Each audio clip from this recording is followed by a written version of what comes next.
क्यों इस लग्न के लोगों की तुलना हनुमान जी की शक्ति से आंकी गई है।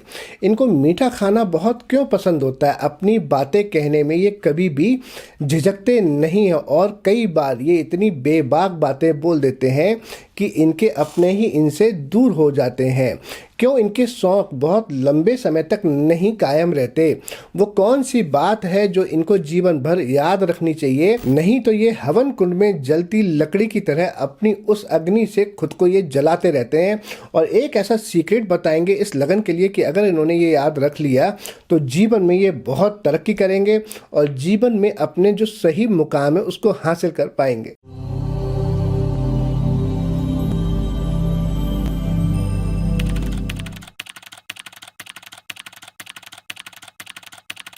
ओम नमः शिवाय। मैं हूं आस्ट्रो भाग्यराज गुप्त। स्वागत है आप सभी का आप ही के चैनल ट्रुथ ऑफ एस्ट्रोलॉजी में। आज हम बात करेंगे मेष लगन की और हम आपको ये भी बता दें कि आप मेष लगन के व्यक्ति हो या मेष राशि के व्यक्ति हो, आपको ये वीडियो अत्यंत आवश्यक है देखनी, क्योंकि आपके ऊपर दोनों ही चीज़ें कार्य करती हैं। ये बात बहुत सारे लोगों को पता नहीं होती है कि आप हमेशा अपनी राशि के आधार पर ही अपने जीवन को देखते हैं या आप अपने लगन के आधार पर ही अपने जीवन को देखते हैं। लेकिन हम आपको बता दें कि जीवन में अगर आपने बहुत तरक्की करनी है तब आपको अपने लगन की संपूर्ण जानकारी होनी चाहिए और आपको अपनी चंद्र राशि की भी संपूर्ण जानकारी होनी चाहिए। जो आपकी चंद्र राशि होती है वो आपके मन पर बहुत कार्य करती है और आपका जो लगन होता है वो संपूर्ण आपके जीवन पर हर क्षेत्र पर प्रभाव डालता है। अगर आपकी लगन और राशि सेम है तब तो आप हमारी वही वीडियो देखें, लेकिन अगर आप किसी दूसरी लगन के हैं और दूसरी राशि के हैं, आपकी लगन और राशि दोनों डिफरेंट हैं, तब आपको हमारी दोनों वीडियो देखनी चाहिए। तभी आप अपने जीवन के सही निष्कर्ष पे पहुंच पाएंगे और आप जीवन में ये पता लगा पाएंगे कि आपका जो जीवन का मकसद है जीने का, वो आपने जो जन्म लिया है वो आप इस धरती पर क्यों आए हैं। तब सबसे पहले हम बात करते हैं आज मेष लगन की और मेष राशि की। ये जो सीरीज हम शुरू कर रहे हैं इसमें हम हर रोज आपकी नेक्स्ट लगन के बारे में बताएंगे और आप देखेंगे ये वीडियो सुनने के बाद में आप अपने जीवन के सही लक्ष्य को समझ पाएंगे। आप ये भी समझ पाएंगे कि आपको कौन कौन सी बातों का प्रिकॉशन रखना चाहिए, आपको वो कौन सी ऐसी बातें हैं जो जीवन में नहीं करनी चाहिए और कौन से कार्य आपको करना चाहिए जिससे आप अपने जीवन में सही ऊर्जा प्राप्त करें। और अगर आपका ज्योतिष में इंटरेस्ट है तब तो ये वीडियो आपके लिए बहुत ही अच्छी है, क्योंकि अगर आपने हमारी सभी वीडियो देख ली लगन से संबंधित तो आप किसी भी व्यक्ति की पहचान कर पाएंगे वो कौन से लगन का व्यक्ति है। और जब आप उसकी प्रोडक्शन करेंगे ना तो वो आपसे बहुत मोहित हो जाएंगे, बहुत ही ज़्यादा आपसे इंप्रेस होंगे। हम आपको कुछ स्टोरी के माध्यम से बताते हैं। हमारे घर पर कुछ मेहमान आए हुए थे। मैं अपने कमरे में बैठकर पढ़ रहा था और उनका 5 साल का बच्चा मेरे कमरे में दाखिल हुआ और उसका सर गेंद की तरह गोल था, जिसमें से पूर्ण स्वस्थ होने की सुगंध मेरे कमरे में फैल गई। उसने आते ही एक रंगदार जिल्द वाली मेरी किताब को उठा लिया और कुछ देर बहुत ध्यान से वह उस किताब को ऐसे देखने लगा जैसे आसपास के वातावरण का कुछ भी उसको ध्यान नहीं रहा हो। फिर थोड़ी देर बाद उसने उस किताब को मेरी टेबल पर इस तरह से फेंक दिया जैसे वह बिल्कुल बेकार चीज हो। फिर वह पानी पीने के लिए रखी हुई प्लास्टिक की एक बोतल के पीले रंग के ढक्कन को पास से जाकर बहुत ध्यान से देखने लगा जैसे वह ढक्कन की बजाय कोई तितली हो। मैंने पूछा, आपका नाम क्या है? उसने बड़ी हैरानी से मेरी तरफ देखा और बोला, आपको नहीं पता कि मेरा नाम क्या है? सभी जानते हैं मैं कौन हूँ। फिर वह कुर्सी पर खड़ा होकर दीवार पर ऊंची टंगी हुई एक बिल्ली की मूर्ति को पूरा जोर लगाकर उतारने की चेष्टा करने लगा। उसका हाथ मूर्ति तक नहीं पहुँच पा रहा था। वह अचानक बोला, आप यहाँ लड्डू क्यों नहीं रख देते? इस बच्चे के व्यवहार को देखकर मैं समझ गया कि वह बच्चा अवश्य ही मेष लगन का होगा और उसकी जन्म कुंडली देखने पर यह सत्य निकला कि वह बच्चा मेष लगन एरीज असेंडेंट का ही था। मेष लगन वालों को खाने में मीठी चीजें बहुत पसंद होती हैं। आत्मविश्वास की कमी नहीं होती, शर्माना या झिझकना इनका स्वभाव नहीं होता तथा लंबे समय तक अपनी रुचि को एक विषय या वस्तु पर केंद्रित नहीं रख पाते हैं। ये लोग मेष लगन वालों की जो गर्दन होती है थोड़ी सी लंबी होती है। मेष राशि का जो सिर और चेहरा पर इनका अधिकार माना गया है, इसलिए चेहरे से विशेष शक्ति का आभास होता है। सिर का हिस्सा कनपटी के स्थान पर थोड़ा सा चौड़ा होता है और ठोड़ी के स्थान पर थोड़ा सा तंग हो जाता है। कद इनका जो हम कहें मध्यमी होता है। सर को आप ऐसे समझ लें कि मेष राशि वाले को जो हर किसी नॉर्मल व्यक्ति की कैप उनके सर पर नहीं आ सकती। इनके सर या माथे पर कोई चोट का निशान भी हो सकता है। मेष लगन की एक पहचान ये भी होती है कि उनकी भौं के बाल बहुत घने होते हैं। चेहरे या सिर पर तिल का निशान या मस्सा या चोट का निशान हो सकता है, जो कि मैंने बताया आपके लिए। इस लगन को और ध्यान से समझने के लिए हमें इस राशि के प्रतीक जो मेढ़ा होता है, जिसको भेड़ बोलते हैं, उसकी कल्पना करनी चाहिए। उसके शरीर में उसका सिर सबसे अधिक शक्तिशाली अंग है, जिससे वह अपने हर खतरे को, अपने आप को उस खतरे से बचाता है और मुश्किल की हर दीवार को अपने सिर से तोड़ देता है। यहाँ समझना ये भी जरूरी है कि बहुत से धार्मिक अवसरों पर मेढ़े की बलि चढ़ाई जाती है। शायद मेष राशि में अपने आप को किसी विशेष उद्देश्य के लिए कुर्बान करने की शक्ति का होना भी इसी कारण से ही है। मेष लगन नववर्ष के आरंभ होने का प्रतीक भी है, जो गेहूं की फसल का बीज भूमि के गर्भ में अपनी बलि देकर नए पौधे को जन्म देता है। उसकी फसल सूर्य के मेष राशि में आने पर बैसाख में अप्रैल के मध्य भाग में पककर तैयार हो जाती है। ये मेष लगन पूरब दिशा का कारक भी है और यही कारण है कि सूर्य मेष में उच्च का हो जाता है। पतंजलि के योग शास्त्र के अनुसार 7 चक्रों में स्वादिष्ठान चक्र का स्थान हमारे शरीर में नाभि से नीचे है। हमारे शास्त्रों के अनुसार इस चक्र में 10 पत्तियां हैं। बच्चे के जन्म के समय जब ये माँ के गर्भ से बाहर आते हैं, तब उसका नडुआ काट जाता है। नडुआ भी बोलते हैं, कई लोग इसे नाड़ी भी बोलते हैं। नेवल के पास जो कनेक्शन होता है बच्चे का माँ के साथ, उसकी बात कर रहे हैं, तो उसको जो नेवल के साथ में जो कनेक्शन होता है उसको काट दिया जाता है और वह स्वतंत्र रूप से संसार में प्रवेश पाने का लक्षण होता है। मेष राशि स्वादिष्ठान चक्र की कारक है। स्वादिष्ठान चक्र हमारी उन आकांक्षाओं का अंतर स्थान है जहां हम केवल चाहते हैं, परंतु उस चाहत का लाभ या हानि नहीं सोचते। तभी कहते हैं कि स्वादिष्ठान चक्र का बैलेंस होना बहुत जरूरी है। ये भी नहीं जानते हम कि वो जो स्वादिष्ठान चक्र से संबंधित हमारी चाहतें होती हैं, हमें ये भी नहीं पता कि ये जो हमारी चाहत है ये क्यों है, ऐसा क्यों हम चाहते हैं, क्या उस चाहत का कोई लाभ है या उस चाहत का कोई नुकसान है। उसको बिना सोचे ही हम बस चीज़ों को चाहते हैं, वही स्वादिष्ठान चक्र माना जाता है। और हम आपको एक एग्जांपल देके समझाते हैं। मान लीजिए कोई बच्चा कहता है कि आधी रात के लिए कि मैंने आम खाना है। अब घर में आम है नहीं, लेकिन उसे, इस बच्चे को कोई मतलब नहीं है, वो तो कहेगा बस मुझे आम खाना है, मुझे आम चाहिए। बस मेष लगन वालों की स्थिति कुछ ऐसी होती है। मेष लगन का जो व्यक्ति है वे अपनी इच्छा पूर्ति तो चाहता है और उसके लिए कुछ भी प्रयास करेगा, कुछ भी करने का प्रयास करेगा, लेकिन शायद वह उतनी महत्वपूर्ण बात नहीं होती जितना वो चाहता है। और उसकी प्राप्ति के बाद जब वो चीज़ उसको मिल भी जाती है तो अक्सर उसे महसूस होता है कि जिस वस्तु की उसे विशेष आवश्यकता नहीं थी, उसके लिए वो कितनी चाहत रख रहा था।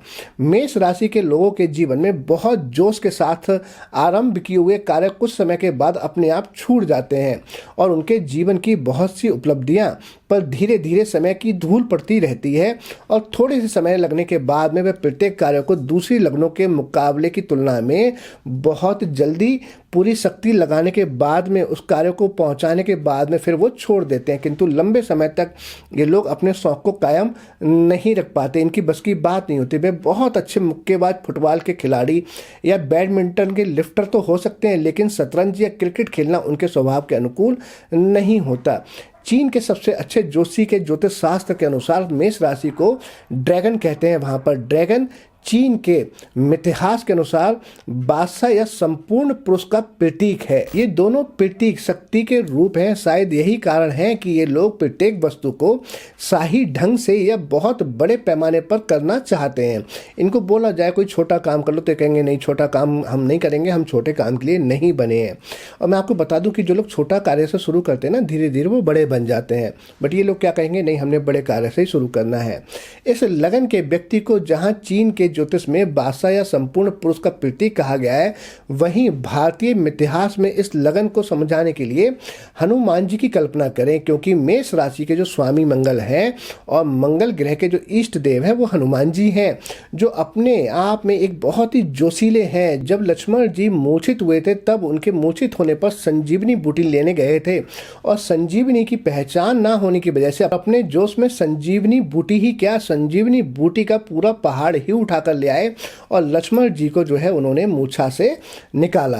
तो यहाँ समझने की बात यह है कि ये लोग फिजिकल वर्क तो बहुत कर सकते हैं, लेकिन मेंटली वर्क शायद थोड़ा सा ये करने में सक्षम नहीं हो पाते। तब हम बताएंगे आपको कि आपको जीवन में ऐसा कौन सा कार्य करना चाहिए कि जिससे आप अपने जीवन के लक्ष्य की पहचान कर सकें और उसकी प्राप्ति भी कर सकें।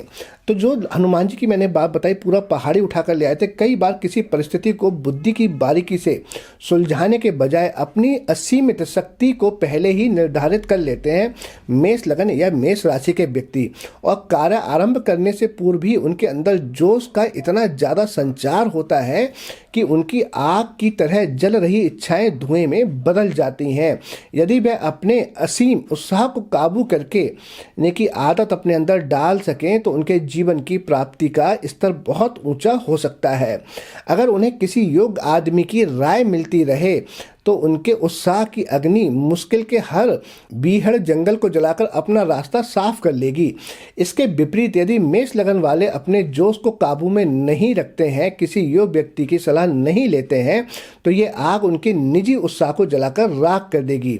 यहाँ पर इस बात को याद रखना चाहिए कि वह किसी भी राय को बहुत ही, हम कह सकते हैं, तभी स्वीकार करेगा कि जब ये सलाह चीनी की चाशनी में लिपटी हुई होगी। अगर उनको ऑर्डर दिया जाए या उन पर ऑर्डर मारा जाए तो ये राय हुक्म अगर देकर दी जाए तो वह उनको कभी भी स्वीकार नहीं करेंगे, क्योंकि इनको किसी की भी, हम कह सकते हैं, तानाशाही पसंद नहीं होती। तब इनको सलाह ये दी जाती है कि अपने जीवन में किसी को मेंटर अवश्य बनाए। वो इनके पिता भी हो सकते हैं, इनके गुरु हो सकते हैं, कोई अच्छा एस्ट्रोलॉजर हो सकता है, या कोई भी इनका गार्जियन हो सकता है कि जिसको इनको लगता है कि ये मुझे सही सलाह देंगे और उससे मेरा जीवन बनेगा। क्योंकि बिना सलाह के जब ये चलेंगे ना, तो एक हम ये कह सकते हैं कि बिना लगाम का घोड़ा है। क्योंकि आप देखेंगे ना, मेष राशि है, अश्विनी नक्षत्र भी आता है, तो अश्विनी नक्षत्र का जो साइन है वो हॉर्स है, घोड़ा है। तो ऐसा घोड़ा होता है कि जो बिना लगाम के होता है। बिना लगाम का घोड़ा तो आपको पता ही है, उसकी कोई मंजिल तो होगी नहीं। और जब लगाम होगी और इनके ऊपर जो जॉकी बैठा है वो अगर सही हो तो इनको सही दिशा दिला सकता है और ये अपनी रेस में जीत हासिल कर सकते हैं। अभी मैं जो बता रहा था कि हुक्म शब्द से ज़्यादा शायद किसी और चीज़ से ये इन्हें घृणा नहीं होगी। मतलब सबसे ज़्यादा इनको घृणा होती है कि आपने मुझे हुक्म क्यों दिया, आपने मुझे ऑर्डर क्यों दिया। इस मेष लगन वाले व्यक्ति को पहचानने के लिए आप उस आदत की कल्पना कीजिए जो स्वर्ग में शांतिपूर्वक रह रहा था। तब ईश्वर ने उसको आज्ञा दी कि आप इस फल को मत खाना। तब वो आदम ने वही फल खाया और उसके आगे के परिणाम क्या हुए, वो आगे की कहानी क्या है, हम सबको पता है। मेष लगन वालों के लिए वर्जित फल को खाना उसके अंतःकरण की जरूरी आवश्यकता होती है। मेष लगन का व्यक्ति एक बच्चे की तरह पूरा नंगा है, वह एक जीता जागता सच है। उसके लिए समाज की गहरी कूटनीतियाँ कोई मायने नहीं रखती। यही वजह है कि वह अपने जीवन के विभिन्न परिस्थितियों में आसानी से समझौता नहीं करता। उसके स्पष्ट वक्ता होने के कारण अपने परिवार के व्यक्ति मित्र उसके बेबाक स्वभाव से घबरा जाते हैं। इस तरह दूसरों के साथ रिश्तों में कई बार दरार पड़ जाती है। आप देखेंगे अगर ये इनकी शादी हो चुकी हो, ये वैवाहिक हो, तो अपनी पत्नी से ही इतने खुल के ये बात करते हैं बहुत ज़्यादा कि कुछ बातें उनके मुंह से ऐसी निकल जाती हैं अपनी पत्नी के साथ में कि उनके रिश्तों में दरार पड़नी शुरू हो जाती है। मेरे पास बहुत सारे केसेस आते हैं जो मेष लगन के व्यक्ति हैं और वो कहते हैं कि हमारा वैवाहिक जीवन थोड़ा सा नीरस चल रहा है, अच्छा नहीं चल रहा। तो ये बात उनको समझनी चाहिए कि अपने पेट में कुछ बातें पचाना सीखें, अपने पेट में कुछ बातें हल्का, जो हम कहते हैं, अपनी बातें रखना सीखें, पेट के हल्के ना बने। क्योंकि मैंने कहा ना, मेष राशि स्वादिष्टान चक्र के हम ऊपर आधारित है। इनका जो अधिपत्य वो स्वादिष्टान चक्र पर है और स्वादिष्टान चक्र जो है आपकी नेवल उसके नीचे ही होता है। तो ये पेट के जब बहुत हल्के होंगे ना तो इनका जीवन अच्छा नहीं चलेगा। तो इनको मुंह खोलते समय ये याद रखना है, तुला राशि की तरह, जैसे तुला राशि वाले बड़े सोच समझ के बोलते हैं, तो इनको समझना पड़ेगा कि हमें क्या बोलना है क्या नहीं बोलना। तो ये बहुत अच्छी आपकी सलाह है। और कोई जीवन में आप अपना मेंटर भी रखें। अभी आपको एक सीक्रेट और बताएंगे कि जिसको अपनाने के बाद आप अपने जीवन की सही दिशा क्या है वो जान पाएंगे। तो जो मैं अभी बता रहा था कि ये बड़ा बेवाक बोलते हैं और बेवाक बोलने से इनके रिश्तों में कई बार दरार भी पड़ जाती है। और दरार पड़ने का ऐसा नहीं इनको पछतावा नहीं होता, ये पछताते हैं। इनका मन पूरी तरह से पश्चाताप करता है कि मेरे से ऐसा क्यों हो गया, मुझे समझ नहीं आता कि मैंने ऐसा क्या बोल दिया जो लोग मुझसे दूर हो जाते हैं। वह अपनी कल्पनाशील दुनिया में अपने आप ये विश्वास रखते हैं कि वह जो भी कह रहा है, जो भी बोल रहे हैं वो शायद सही है। तो इनको समझना पड़ेगा कि हर बार आप सही नहीं होते, तो वह सदा ही सही होता है। ये इनके मन से इनको अपना वहम निकालना पड़ेगा। इनका अहम ये नहीं मान पाता कि वह गलत भी हो सकते हैं। मेष जो है अग्नि तत्व की राशि है। मेष लगन वालों के लिए ये जरूरी है कि वह हमेशा कोई ना कोई उद्देश्य अपने सामने हमेशा रखें, क्योंकि जब ये उद्देश्य उद्देश्य रखेंगे तो उद्देश्य रखने से क्या होगा, इनको उस उद्देश्य के लिए जूझना पड़ेगा। तब जूझने के लिए जो ये शक्ति लगाएंगे वो इनकी अंदरूनी जो आग है, जो ईंधन है इनके शरीर में, जो ऊर्जा है वो सही जगह पर लगेगी, जिससे ये आग हवन कुंड की पवित्र ज्वाला की तरह जो जलती रहती है वैसे ही जलती रहेगी, इनको खुद को नहीं जलाएगी। और उसके सामने कोई निश्चित लक्ष्य ना हो तो ये क्या करते हैं, ये खुद ही उस अग्नि में जलते रहते हैं। अपने आप को जलाने लगती है ऐसी अग्नि जिसके फलस्वरूप उनको छोटी छोटी बातों पर गुस्सा आने लगता है, क्रोध आने लगता है, और यही कारण बनता है इनके माइग्रेन का, इनकी एंजाइटी का, इनके सर में दर्द होने का। तो हमने आपको बताए बहुत सारे सीक्रेट। सबसे बड़ा, इनको अपने जीवन में मेंटर रखना चाहिए। दूसरा कि बोलते समय ये याद रखें कि इनको क्या बोलना है और कौन सी बातें इनके अपने अंदर पेट में रखनी है। और तीसरा सबसे बड़ी बात कि अपने सामने किसी लक्ष्य को हमेशा रखें। अगर ये अपने सामने कोई लक्ष्य, कोई उद्देश्य, कोई एम नहीं रखेंगे, ये भटक जाएंगे, और जब ये भटक जाएंगे तो इनके अंदर एक एंजाइटी पैदा होगी जो बहुत ज़्यादा क्रोध का कारण बनेगी, जिससे इनके रिश्ते बहुत ज़्यादा खराब हो सकते हैं। जब ये उद्देश्य रखेंगे तो नेचुरली ये उद्देश्य के लिए काम करेंगे और सारी ऊर्जा इनकी वहाँ लग जाएगी। आप जिम भी कर सकते हैं, आप जिम जाके एक्सरसाइज भी कर सकते हैं, वहाँ पर भी ऊर्जा निकाल सकते हैं, लेकिन आपको अपनी ऊर्जा निकालना बहुत ज़रूरी है। तो आज हमने आपको संपूर्ण जानकारी दी। अगर आपका कोई सवाल है इस वीडियो से संबंधित तब आप हमसे कमेंट कर पूछ सकते हैं। इसी के साथ मैं अपनी वाणी को विराम दूंगा और बहुत जल्दी आपसे फिर मिलेंगे एक नई जानकारी के साथ। तब तक मुझे इजाज़त दीजिए। नमस्कार।